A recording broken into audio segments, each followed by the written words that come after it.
तकरीबन 10 साल का एक गरीब लड़का अपनी 6 साल की बहन के साथ एक दिन बाजार से गुजर रहा था। तभी अचानक से उसे लगा कि उसकी छोटी बहन पीछे छूट गई है। वह रुका और पीछे मुड़कर देखा तो पाया कि उसकी बहन एक बड़े खिलौने की दुकान के बाहर खड़ी किसी चीज को बहुत गंभीरता से निहार रही है। लड़का पीछे आया और अपनी बहन से पूछा, क्या कुछ चाहिए तुम्हें? लड़की ने बड़े मासूमियत के साथ एक गुड़िया की तरफ उंगली उठाकर दिखाई। बच्चे ने उसका हाथ पकड़ा और एक जिम्मेदार बड़े भाई की तरह अपनी बहन को वह गुड़िया दुकानदार से दिला दी। गुड़िया पाकर उसकी बहन का खुशी का ठिकाना न रहा। दुकानदार पूरा माजरा बड़े गौर से देख रहा था। वह उस छोटे से बच्चे के व्यवहार को देखकर बहुत आश्चर्यचकित भी हो रहा था। वह शांत था। अब वह बच्चा बहन के साथ काउंटर पर आया और दुकानदार से पूछा, दादा कितनी कीमत है इस गुड़िया की? दरअसल दुकानदार एक बेहद ही शांत और धार्मिक इंसान था। उम्र के जिस दहलीज पर वो खड़ा था, उसने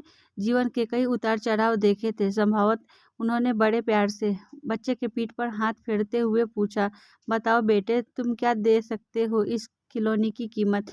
बच्चे ने झट से अपनी जेब से वो सारी सीपें बाहर निकालकर दुकानदार को दे दी, जो उसने थोड़ी देर पहले अपनी बहन के साथ समुद्र के किनारे से चुनकर लाई थी। दुकानदार सारी सीपें लेकर ऐसे गिनने लगा मानो रुपए गिन रहा हो। सारी सीपें गिनने के बाद वो बच्चे की तरफ देखने लगा तो बच्चा बोला, दादा कुछ कम है क्या? दुकानदार, नहीं बेटे, ये तो इस गुड़िया की कीमत से कहीं ज़्यादा है और जो अधिक है उसे मैं तुमको वापस कर देता हूँ। यह कहकर उसने 4 सीपें रख ली और बाकी की सीपें बच्चे को लौटा दी। बच्चा ने बड़ी खुशी से दुकानदार को शुक्रिया कहा और काफ़ी सीपें जेब में रखकर बहन के साथ लेकर वहाँ से निकल गया। पूरा माजरा उस दुकानदार का नौकर बड़े गौर से देख रहा था। उसने बड़े आश्चर्य से अपने मालिक से पूछा, मालिक इतनी महंगी गुड़िया आपने केवल 4 मामूली सीपों के बदले में दे दी?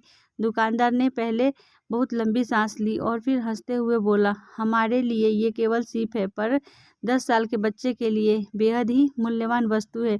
सबसे महत्वपूर्ण बात यह है कि इस उम्र में वो मासूम नहीं जानता कि पैसा क्या चीज़ होता है, लेकिन जब वह एक दिन बड़ा होगा और जब उसे याद आएगा कि उसने सीप के बदले बहन को गुड़िया खरीद कर दी थी, तब उसे मेरी याद जरूर आएगी और वह सोचने पर विवश हो जाएगा कि अभी भी इस पृथ्वी पर नेक दिल लोग की कोई कमी नहीं है। वह अच्छाई के रास्ते पर चलने के लिए प्रेरित होगा। दोस्तों, अगर ये वीडियो आपको अच्छे लगे तो लाइक करें और चैनल को सब्सक्राइब करें और अपने दोस्तों के साथ शेयर करें।